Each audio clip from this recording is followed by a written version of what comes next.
Hello, everybody. Really excited to be here for the latest episode of Employer Branding Unplugged. And I get to talk to Meagan Michaels. Meagan is Head of Employer Brand and Experience. Is that right? At Yes. Bupa. Today, I'm going to find out all about you and share that story. But I'm also going to talk about the surprising story of Bupa and your employer brand. You're a fascinating organization and a fascinating team. And you're not at all what I expected when we first started working together. So I'm excited to bring all of that to life and to get your thoughts on where EB is heading as well. Is that all right? Yeah, fun. Amazing. All right, let's start with you. Tell me, introduction to you, who you are, what you do, and a little bit about Bupa. Cool. Hi, I'm Meagan. So I have been with Bupa for almost 6 years now. But I started my, I guess, career journey actually in book publishing many moons ago, and then actually decided that the red thread that I wanted to follow wasn't books because it's a tough industry, but it was still the words and the people, and I found my way to marketing. And then my career journey has been a bit of a wobbly one, just through following red threads and not necessarily any sort of linear path or a ladder or anything like that. So I followed the red thread across to Sweden, where I did marketing for an aviation tech company, and then across to London, where I did another tech company. And then that was a sort of real turning point, because what had happened was I kind of got sold a job that wasn't the right fit for me. And I had a sort of epiphany of like, wow, like this is such an important thing for our lives as people. And if it's not right, everything sort of starts crumbling. And because we were living overseas, it was one of those moments where I was like, well, either I pull my socks up and find the next thing, or I go home, and I don't want to do that. So I quit that job. And luckily, the very next day, I got a call from a recruitment marketing agency, and I was like, "Sure, I like money. I'll take an interview." And they, as it turned out, it was exactly the perfect intersection of the things I love about marketing, but also that it's not just marketing for like to sell stuff, and it's not just the kind of, I guess, more fluffy side of marketing.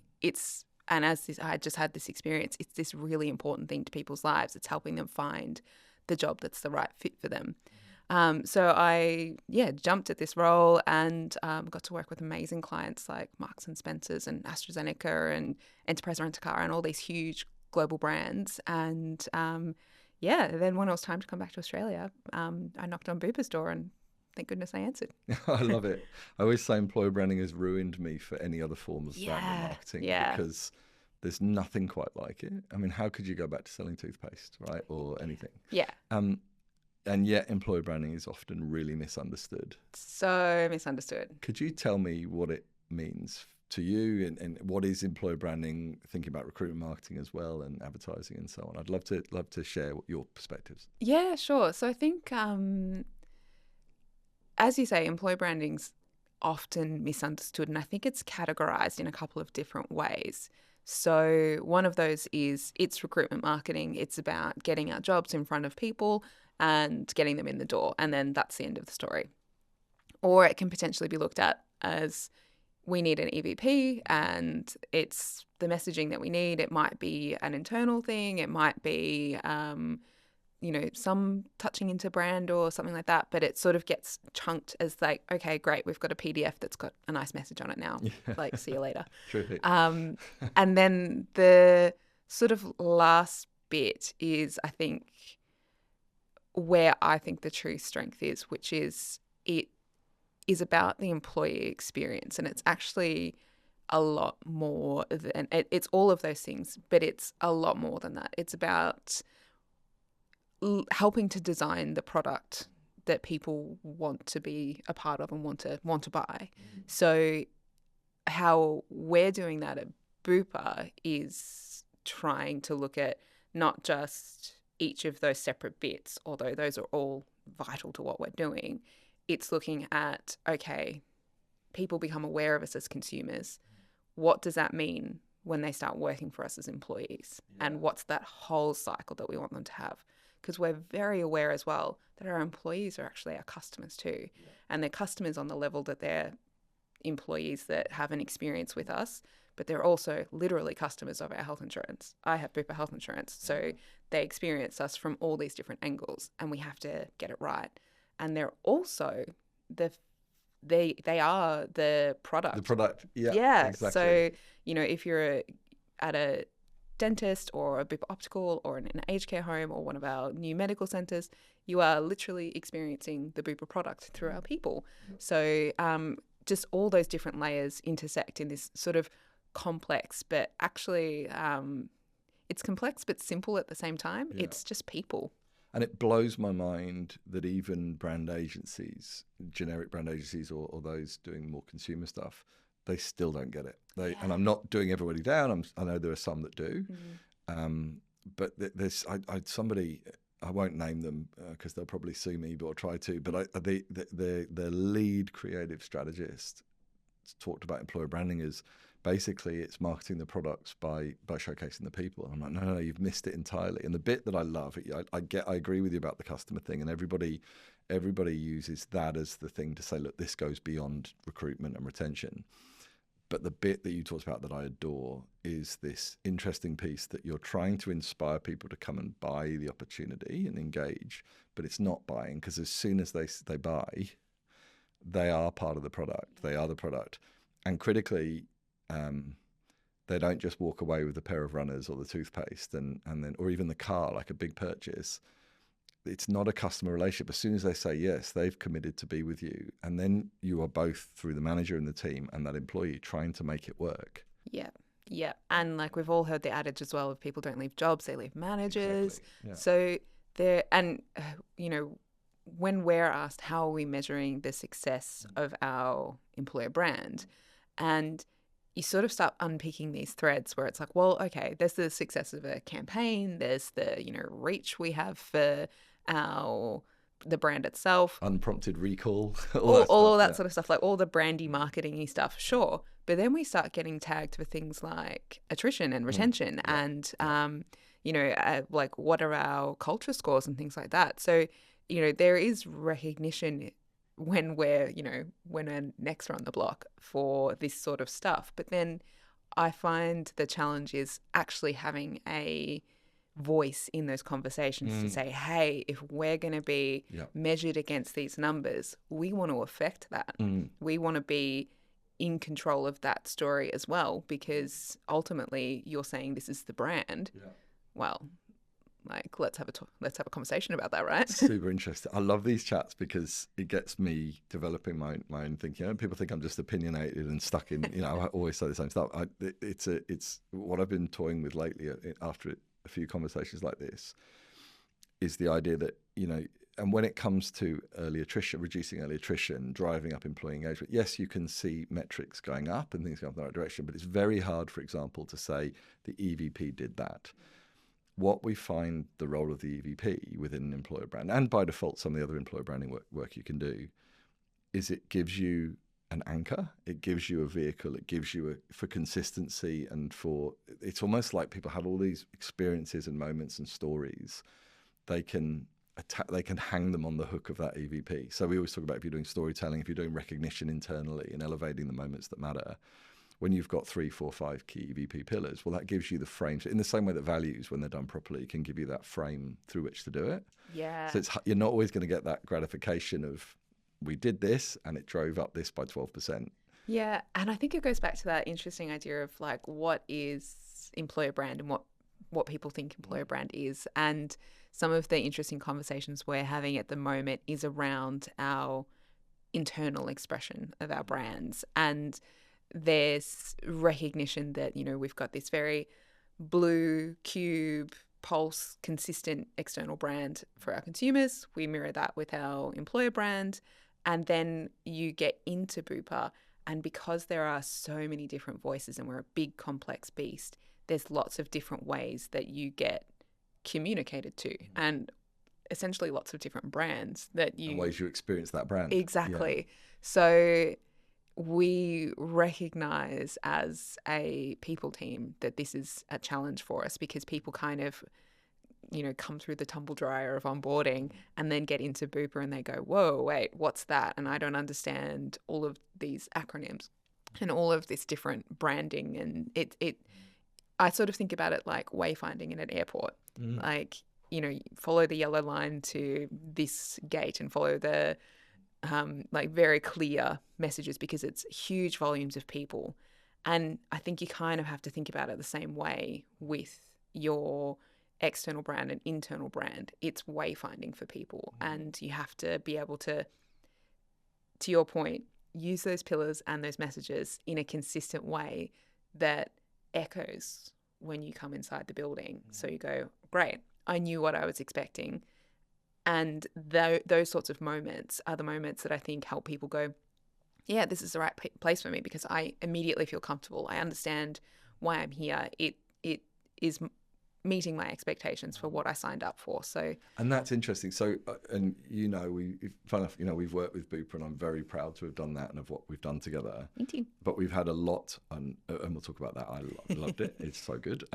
But we've had a lot of organisations who are smaller. They've had a lot of organisations who are less, I don't want to say glamorous. I wouldn't say Bupa's a glamorous organisation or brand, but there's less of that of his budget. There's fewer people doing this stuff. And I'll always say I prefer the substance, but with the story yet to be told, than the other way around. And what I love about you and your team and Bupa, it would be so easy. In fact, it's hard not to fall into the trap when you're a brand like Bupa of just pushing out a corporate message. Yeah. And you, I know you well enough to know you fight very hard against that. And you've got a lot of people in Bupa who are very comfortable with that. They want to go and tell the real story. Let's talk about Bupa. How many people have you got? How many employees? 22,000 in Australia and New Zealand. Okay, and then globally 84,000, I think. Wow. Yeah. So huge scale, huge complexity, huge dispersion of stuff. You've got a million different teams doing a million different things. What are the problems you're trying to solve? What are the opportunities you're trying to chase? This is all about how do we achieve what we need to achieve commercially, strategically, and purpose, in sense of purpose, through our people. So what are you actually focusing on? Yeah, and I mean, so the big dog for us is that most people are familiar with us as health insurance. And actually, we've always been a lot more than that. We've always had aged care, and we've got health services like dental and optical. And now we're stepping deeper into that space, and we are becoming a healthcare company. So we've recently started opening medical centres. We have mental health clinics. There's lots more to come in that space, and it's a really big focus for us as a business. And we also have a desire to be the most customer-centric healthcare company in the world, which means that there is a huge emphasis on how we do that digitally, because it's important to how we live as people and to make healthcare accessible as well. And it's so interesting. So I'm recording a couple of sessions today, and you just in passing met Kat Elizavich from Mercy Health, and you said, we're sort of competitors. And it struck me, even me, I was like, oh yeah, because you are such different businesses, this faith-based, long-established, care, human services, and then Bupa. Yeah. Well, every time we try to do a competitor review, we're like, this is a nightmare.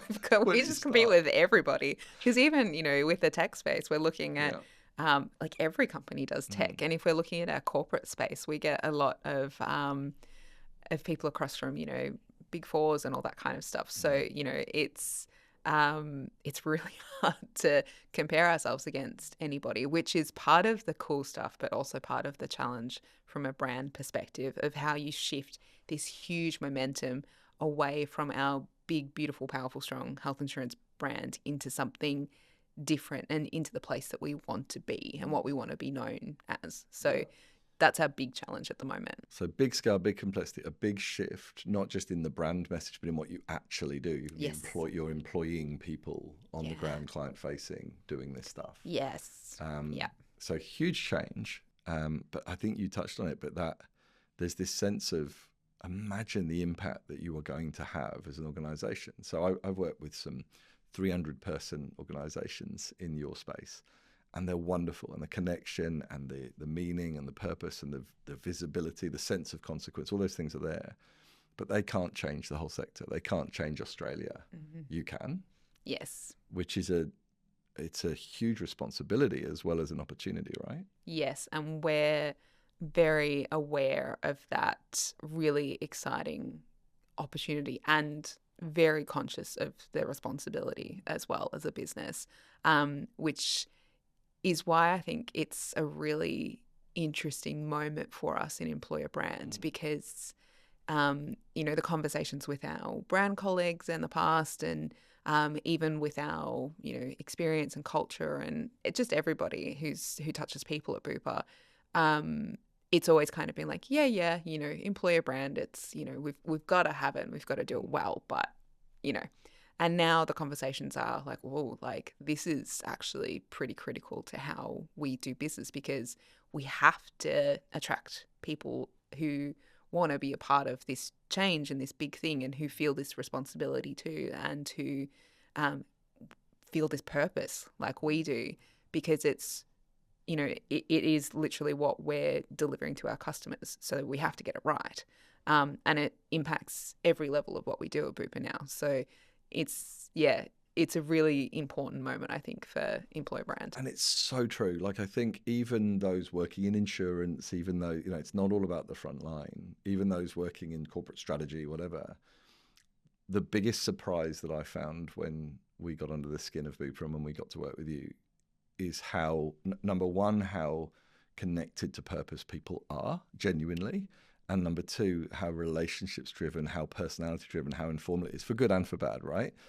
And you just do not expect that. I didn't expect that. I know. I feel like I'm cheating because it's so cool that both times we've done EVP research over the last 5 years, purpose has just come through as the thing. And, we don't have to be like, shoving it down people's throats or kind of like leading the conversation. They are literally there for purpose. And the people who are the most successful at Bupa understand and are really connect to the purpose. So it's just so integral to being at Bupa, which is just like awesome. And I can say as a hallmark for that, we hear lots of people who'll drink the Kool-Aid, who'll say the great stuff, I'm really connected to purpose. What I loved was there were people, and it wasn't just a small number, there were people in your organization at all levels who, when there was a frustration, when there was a challenge, they were frustrated if they felt that they were at risk of moving away from that impact, or that bureaucracy might have changed, or change was causing problems, which is in any organization. They were emotional about it, and I didn't expect it. I think you tend to think large scale corporate juggernaut, it's going to be just go through the motions. Not at all, not with your people.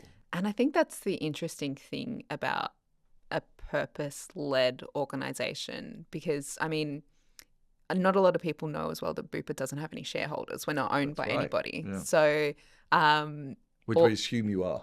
Exactly, because, we're a big corporate. It makes sense. But actually all that money goes back into making the business better and, making the product better for our customers. So we literally put our money where our mouths are.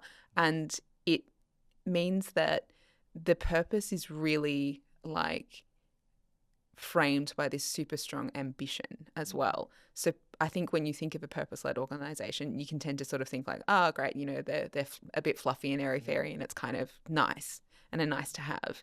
But actually the purpose is this North Star framed by an ambition that means that when you get into Bupa, not only can you work towards something super purposeful and meaningful, you can be really performance driven as well, which is kind of an exciting combo. And I don't think people really know that until they get in and they go, oh, wow, like we're doing this.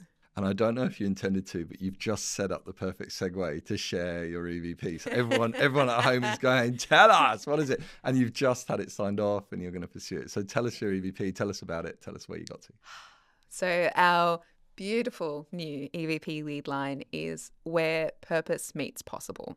And we love it so much because it is this perfect connection between this big purpose-led organization, but also that powerful ambition that we have. And that's where possible is such a cool word that we workshopped a lot to get to. The 10 p.m. text. Yeah, the 10 p.m. text. But it's a really considered word, and it's my favorite word in the lead line, because you guys came back with this beautiful concept with our EVP, scale with heart. And when you were talking through the research, and we all went, yeah, like that's the thing. And what we'd actually suggested, you're like, no, it's not that, it's the scale with heart. So we had a messy process. Right? Yeah, well, but like, you know, it's always those sort of surprising like things that you just have this kind of gut reaction to. And, you know, we didn't set out necessarily to create a new lead line. We wanted to reevaluate and kind of validate, is it still the right thing for us? And the research really clearly showed that actually our old lead line has the purpose in it, it has the culture in it, but it doesn't capture the scale part. And the ambition and the push. All of that other side of the coin.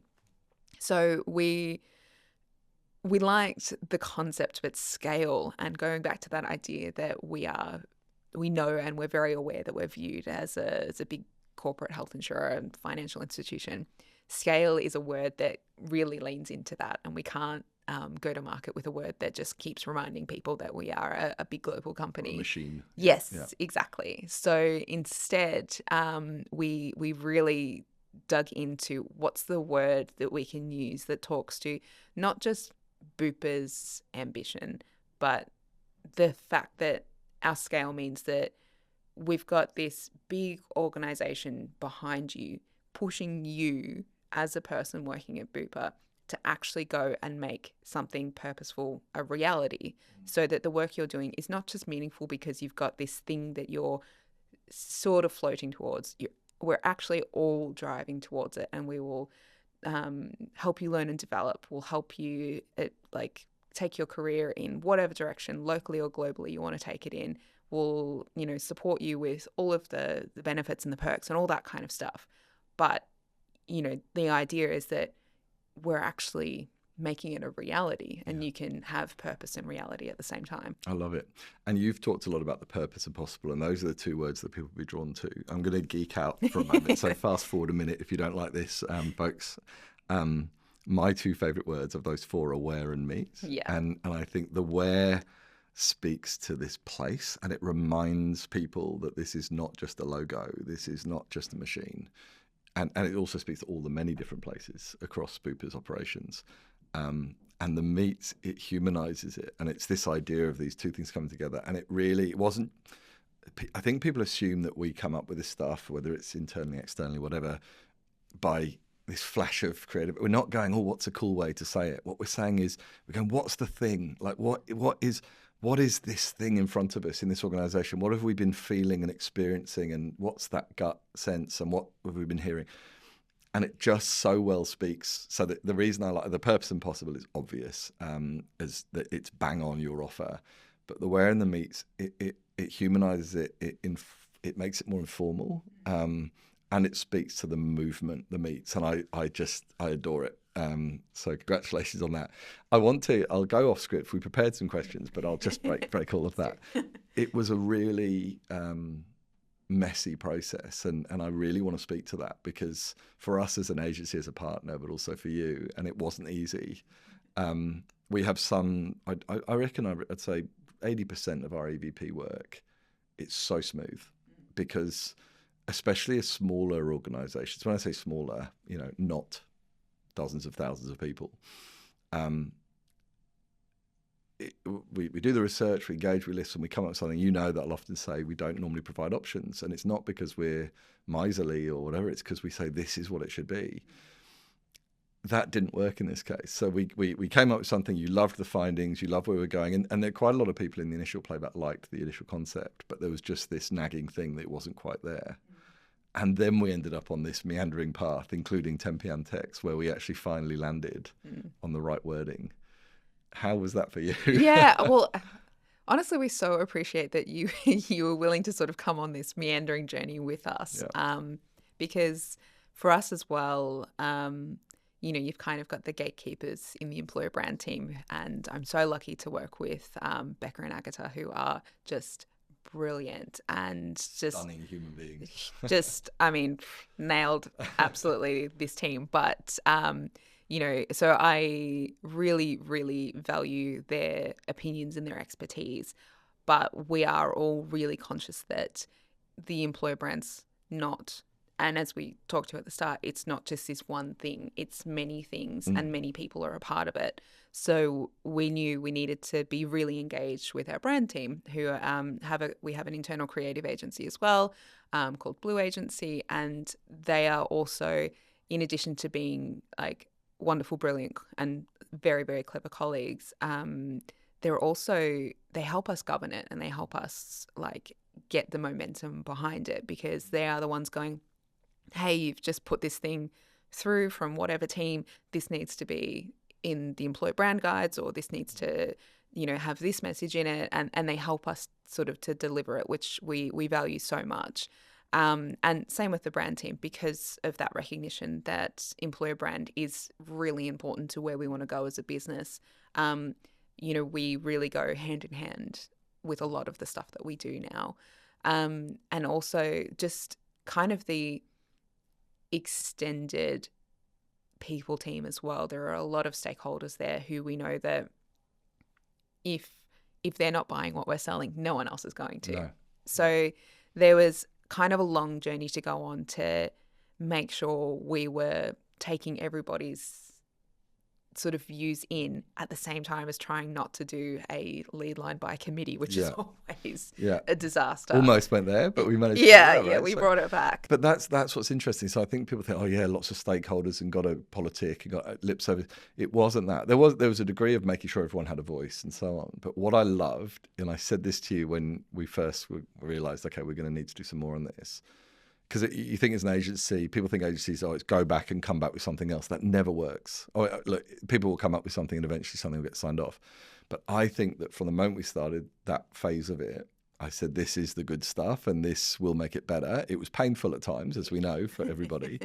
But undoubtedly what you've ended up with, what we have created together, what your teams and all these different teams have contributed to is infinitely better than it would have been otherwise.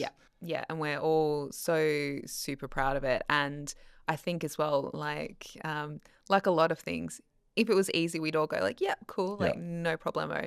But because it was a little bit more challenging and took us a little bit longer to get to, I think we're actually all like more satisfied with it, because it feels like, we really like wrung it out of ourselves, and we know that we got to the best possible You own it. That's the thing. And we'll say that even with the smooth processes, even with smaller organizations, we'll say this has to be yours. And I think there's sometimes in agency world, there's a mindset that it's almost like, when they release something, it looks more like an ad for the agency than the client. And especially in what you're doing with a lot, because part of it in that lead line, in the concept of messaging, is you're talking to tired healthcare workers and human services workers. You're talking to people who don't want fluff and fuzz and PR. So how do you walk that line, right? But I feel like we always say you're the ones who have to go and live and breathe this. And if you don't do that, it won't do anything. And so it's not just you feel like you did, you do own it. We were part of it and I was proud of that, but it really was that collaboration. What happens next then? Because often I'll say it's no good just have a nice EVP. It's what you do with it. Absolutely. And this is like, I'm like genuinely excited about this, talking about geeks. But we are about to launch internally. We do an annual customer expo where we invite our employees to come and experience our products. So one of those products will be us as a people team. And, I love that. We're going to, we've got a stand there. We've actually taken over our internal studio, and we're going to be giving free headshots to our people. And then they'll get a little social advocacy pack, and they can go and update their profiles and sort of help us get the message out there in a sort of light touch way initially. And then over the coming weeks and months, we'll be refreshing our careers website, and everybody will see that hopefully around April, May time. Right, I'm holding you to that. Yeah, I've said it now, so it's happening. And our website agency, if you're listening. And then hopefully next year out with a big campaign to sort of start shifting that message as well. So, yeah, big, juicy, fun stuff. Yeah, it's funny you said the L word, launch, and I have this thing I always say, you should never launch an EVP because it's not a launch and people won't really care anyway. And that it's but what I love, first of all, in an organisation like yours, I actually see the need because you have so many different teams and people, and I love that you said the product is the people team. So it's not ta-da, here's our EVP, everybody drink champagne and get excited. It's the EVP becomes the way to tell the story. It becomes that, again, the hook that you hang their hat on, right? Yes, yeah, good pickup, because we're actually partnering with one of our other internal people teams who we've rebuilt our internal people portal. It's called Blue Door.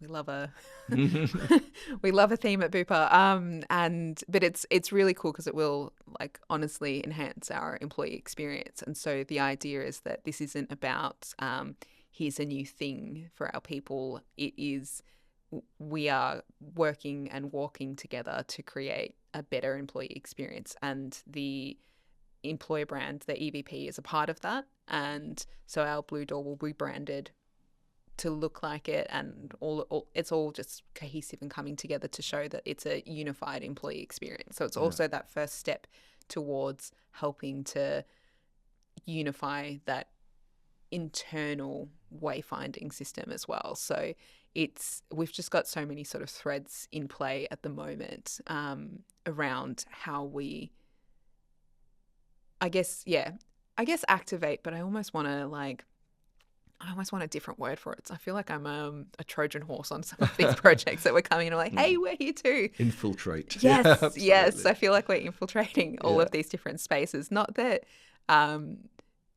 my great colleagues at Bupa don't think we are valid in being there, but because the conversations and the work that everyone's doing, we've all got our own priorities and there's a lot happening. We sort of have to stay so close to everybody to be like, well, it just makes sense that we're doing this with you because we're already here, right? So interesting. And because my last question really for you around this stuff was the future and where EB's at right now and so on. And I think it's fascinating to see that through your lens, where you have an employee experience team, you have all these different teams where some organizations might have one people and culture team or a recruitment team and an HR team, internal comms, brand, right? It seems to me, and it's obviously we've had quite a few conversations about this, but it seems to me that there's an absolute imperative that employer branding, anyone in that space, is not seen as employer branding. It's understood. I've said it a million times since I started my business. Employer branding is about the experience and the talent offer and the culture, and it's about the organization winning because of who they have in their team. yes. And how do you do that, though, when you've all got swim lanes? Yes. And I mean, I think there's a few different things here. One of them is I always sort of say that I am part head of employer brand, part employer brand PR, right. That a large portion of my job is just keeping those relationship channels open because we want to be invited to the table, and we know that you can't sort of fade into the background and not be front of mind in these conversations because everything moves really, really quickly. And if you're not, you sort of miss the opportunity to make something, even closer to where we need to be. And I'm really passionate about this for employer brand in Australia. Exactly to your point that I think we need to not pigeonhole ourselves as employer brand practitioners as we just do talent marketing and we just sit in the TA team and get bums on seats.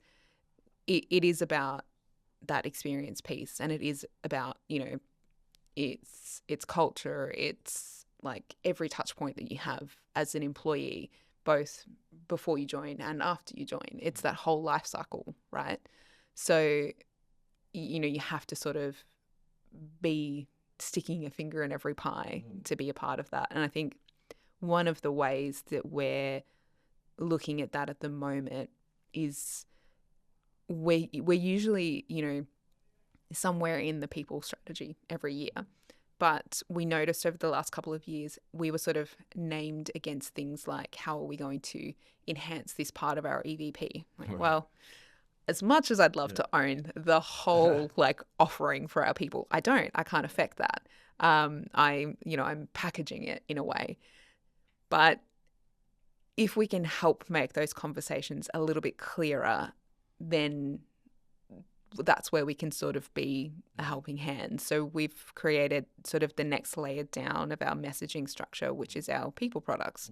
So for all the nerds out there who like Simon Sinek, you think about people by what you do, people by why you do something, not what you do. Start with why. Yeah. Start with why. Thank you.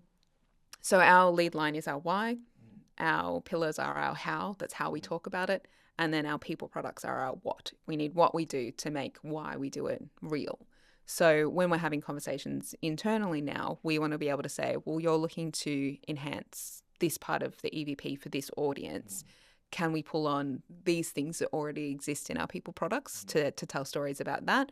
Or do we need to start having a conversation about what is a new offer and where does this fit within our people product structure? So a new product that we're going to create to improve the employee experience. Exactly. So we're just hoping that this structure makes us more intelligent internally, but also helps to create more structure externally as well, so that when we're talking about things like our learning and development, we know what's in that bucket and we know what that means for us, so we can be really clear about it. Clarity and consistency is, the bread and butter of marketing. Yeah, absolutely.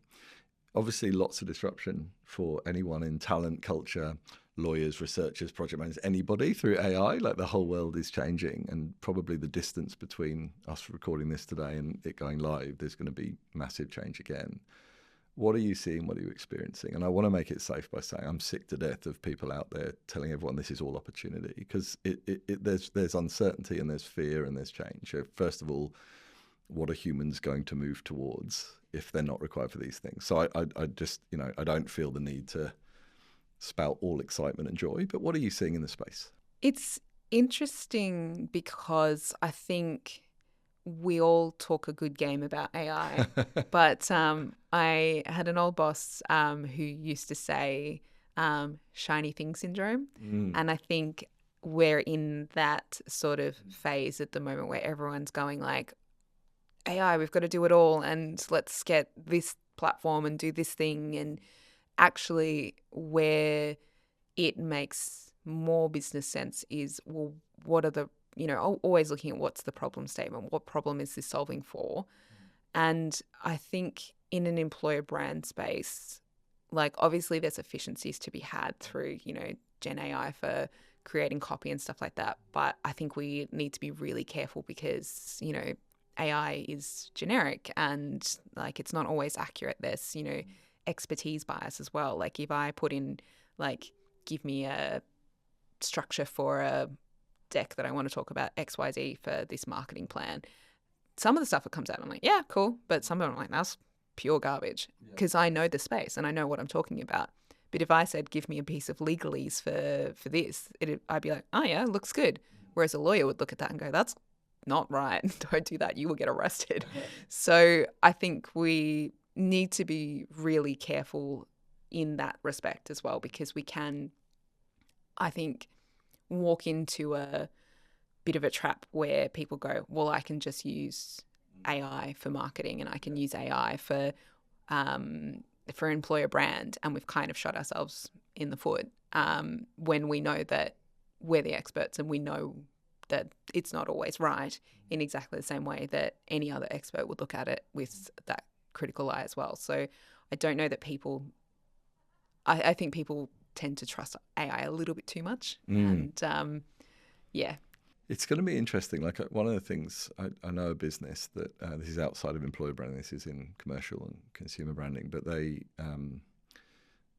had a brand and marketing consultant who came in and did a brand refresh for them and a new positioning. And this person came up with a strap line, if you like, and really a campaign line. But and they sort of went with it, and they spent 2 weeks getting it ready for market. And as they went out, two of their direct competitors went out with exactly the same wording. And so obviously AI, right? And what really fascinated me was I said to the person I was speaking to, wow, did you run that consultant over the hot coals? And they said, no, we expected them to use AI. And the question that I'm asking is, in a year from now, 2 years from now, 6 months from now, are people just going to be okay with using the same messaging? And I absolutely believe, here's my take, there will be a period where that will become reasonably normal, and then there will be a massive backswing. Because if everything is generic and the same, what a huge opportunity to be totally human and creative and different. But I don't think it's about trying to out-create AI or technology. It's about really using the one thing which we have, which is subjective human interpretation and imperfection, and that endeavor in telling the story. But I again, it's interesting, right? Because if everybody, if already you go on LinkedIn and a lot of the content on there is also generated, I think it's a massive loss. I wonder whether people will all go down the same route and whether they'll feel disappointed or whether they'll just embrace that and go, yeah, it's what it is now. And I mean, there's even, like, obviously there's a big trust element to that as well, because, yeah, and I completely agree to your point that we will start valuing imperfection more, which is kind of nice. Yeah. And a huge relief, honestly. But it's funny, I remember genuinely getting yelled at for putting a typo in a social post years ago. Yeah. And like thinking about that now in this context, it's like maybe that's the sign, right? Yeah. I don't know. I'm obviously very close to this, as you are. But when on whatever platform, social media or whatever, when I see something that is clearly not polished, that is clearly true, that is clearly less filtered, it fills me full of joy. Whereas before, it was just standard. Yeah, that's what I expect. And actually, just sparked something as well that I remember, like, yonks ago in agency land, everyone was talking about employee advocacy is this like new thing, and like I was helping to set up programs for my clients and stuff like that. And it's just come back around recently. Totally. Everybody's like, yeah, let's get our people out there being the voices for that exact thing. That, if you've scrolled your Instagram algorithm recently, it's all AI. Yeah. It's genuinely hard to tell what's real and what's fake. And I find myself just not engaging with anything. I don't want to like anything. I don't want to share anything because, it's just not real. And that's what I get excited about, because it's almost like AI will do human creatives and strategists a favor, because the trust is completely gone. So it's not. I don't think it's about fighting against the tide. I think it's cruising on the top and saying. So classic example, we'll always say in job ads, talk about, here are 3 reasons why we hope you'll love working for us, and here are 3 reasons why you might not. And that authenticity is always cut through for our clients. We've always seen better results as a result of that, and not just better results in volume of applications, but volume of quality applications, and then people who are right for the role and ready for the issues and challenge. Yeah. If we can automate a load of TA stuff, then the talent acquisition stuff, then that genuinely being out there, saying something meaningful, people genuinely saying, wow, I think I could work there, is even more important, even more powerful. And then, as we said, you're coming in not to buy the product and then go, like, I've just been doing the Christmas shopping and I found myself on Temu, right? And you do it, and you know you're going to get a load of shite. You know that the thing you've bought isn't what it says in it, but you kind of look at the price, you weigh it up and say, my kids like plastic, let's do it. That's a purchase of something that isn't going to cost you a lot of money. This is deciding where you're going to work. Yeah. And again, as we said, as soon as that person joins you, it's almost like the power's switched, because you're relying on that person to perform and to contribute and to be an advocate. Yes, you could fire them, but that's messy and it takes time and whatever else. But surely that authenticity and that strategic humanity is going to be pivotal. Yeah, it's I completely agree. And I'm just sort of thinking, back to the kind of cycle of how we communicate on like platforms like Instagram and that kind of thing. And at the moment, it's just a wave of all this, fake AI garbage. But actually before that, there was still fake garbage, but it was people people Human doing fake it. garbage. Yeah, and like, you know, always those ones where you're like, who's filming this while you're sleeping? Like, this is so obviously staged, and it's getting millions of likes. I'm like, this, first of all, this is creepy. Like, Yeah, what are yeah, we doing? Why are we yeah. why are we being voyeurs like this? So I think there is probably, like, we're at the very start of what's going to be a long hype cycle, and then I think we're going to dip into that kind of like disillusionment trough, and Yeah. then find that plateau of productivity in the future. But we're just well away from that at the moment. Exactly. I'm hoping that the pace that it's coming on will also see the pace of it maturing and then coming back. Yeah. I'm talking about a human existentialist crisis right now, which is why humans don't really want to work. We're expensive, we're exhausted, we're addicted to our phones at the same time as we need to reinvent and reimagine and find that drive. It's not just about work, right? As you say, it's about life. It's about sitting there looking at content that is completely fake and just consuming it. So hopefully, in my strong view and belief, and I'm backing it with my business, which is about saying, believe in humans at work and in life, and believe in the role work can play and a career can play.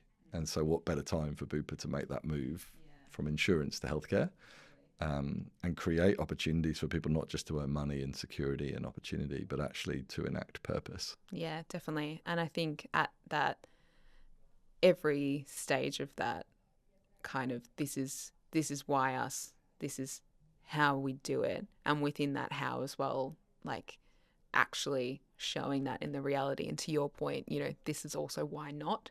And I think a good example of that, if you're an employer brand nerd and you haven't checked out Spotify, absolutely like my gold standard for employer brand. And one of the things on their site that I love is that they have the Spotify rhythm. Everything's connected to music. It's whoever does Spotify employer branding, call me and let's just be friends. They talk about, you know, we're not super structured, we're not really bureaucratic, it's a little bit chaotic. So if you're not someone who likes that, we're not for you, because this is how we keep the innovation and the creativity going. Makes perfect sense. And the way it's expressed is just so them. And I'm sure people look at that and just go, you know what, I am, you know, super 9 to 5. I need structure. Like, Absolutely. you know, I will keep listening on the app and go on with my life. That's not for me. And that's cool because, again, we've seen major issues over the years of big brands, household names that people are attracted to because of who they are. Fashion brands are a classic for this. And then they can only ever be disappointed. Yes. We did this wasn't this at all. We worked with a tiny organisation called the Queensland Injector Health Network. So they help people safely inject if they're going to use drugs and so on. And they obviously try and help them move towards healthier behaviours. But one of the things they talked about was it's pretty chaotic. You never know what's going to come through the door next. And someone said to us in the discovery, some days we're just a hot mess. And that made it into the EVP. And I love that. I love that. I've never done an EVP that had we're a hot mess. But it really, and it's the classic example of you're not trying to persuade people to say, everything's wonderful, come and join us. You're saying, here's what you're going to get. Yeah. More and more I'm trying for the clients and with my own organisation to say, I'm not going to apologise for the challenges and the negatives and the things we're not. And neither am I going to pretend they don't exist or gloss over them. I'm going to put them in front of you and say, what do you reckon? Are you up for that? Yeah. There's too much that goes, our systems are rubbish, we're really chaotic, but you'll get loads of purpose, come make a difference. You know, it's not an apology. It's saying this is the package, this is the overall combination, especially if you're going through change. My own organisation is going through lots of change right now. And that's not easy, you know, that's the same in most organisations. But when you tell the whole story and say, this is what we're trying to do, people can choose, right? Can opt in or out. Yeah. Yeah. And you want that. That's, you know, like, as we all know, it's, if you can't attract everybody because it's just not for everybody. And it's going to result in bad news for them and bad news for you because your attrition will be awful. And you're about to really hit that, right? Because you're going to go into high volume recruitment in these spaces where a lot of people have lots of options, especially on the front line. You've got to somehow, I always say to organizations trying to recruit and they're scraping the barrel, trying to get, they'll hire anyone. I said, stop that. Get really ferociously protective about who you bring in, because that will ensure your culture doesn't die, but also that actually becomes part of the attraction. I can't wait to see what you do. Yeah, I'm excited. Exciting moment. Thank you so much for your time today. Thanks for having me. Appreciate it. Cheers, everybody.